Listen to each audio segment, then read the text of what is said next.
एक बार भगवान बुद्ध ज्ञान की खोज में तपस्या कर रहे थे और उनके मन में हजारों तरह के सवाल उठ रहे थे और वह सवालों का जवाब चाहते थे, लेकिन काफ़ी कोशिशों के बाद भी उन्हें जवाब नहीं मिली।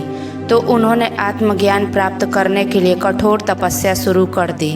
अनेक कष्ट सहे, अनेक स्थानों की यात्रा की, परंतु जो समाधान मिलना चाहिए था वह नहीं मिला।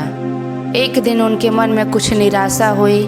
भगवान बुद्ध सोचने लगे कि हमने संसार की सभी चीज़ें त्याग दी हैं और अभी भी हमें आत्मज्ञान प्राप्त नहीं हुआ है। क्या मुझे कभी ज्ञान प्राप्त हो सकेगा? ऐसे ही कई सवाल उनके मन में उठ रहे थे। तपस्या में सफलता की कोई किरण दूर दूर तक नजर नहीं आ रही थी और इधर भगवान बुद्ध ने प्रयास में कोई कसर नहीं छोड़ी थी।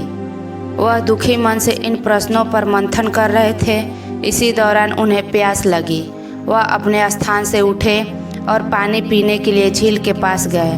वहां उन्होंने एक अद्भुत दृश्य देखा। एक गिलहरी अपने मुंह में कुछ फल लेकर झील के पास थी।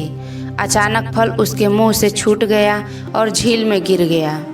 गिलहरी की नज़र उस फल पर पड़ी जो गहरे पानी में जा रहा था। गिलहरी पानी में कूद पड़ी। उसने अपने शरीर को पानी में भिगोया और बाहर आ गई।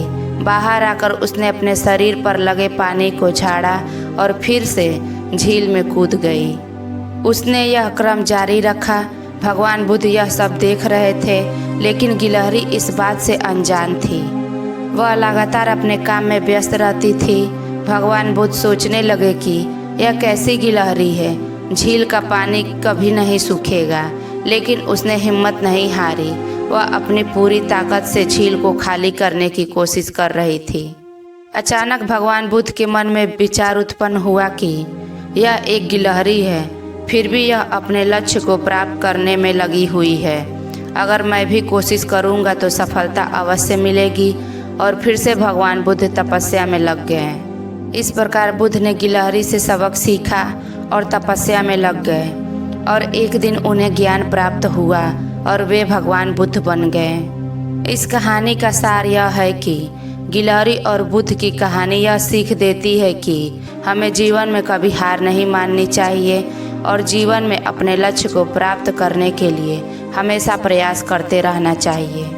मनुष्य के रूप में हमारे पास सफल होने के लिए आवश्यक सारी शक्तियाँ हैं और सफल होने के लिए जीवन में कभी हार न माने।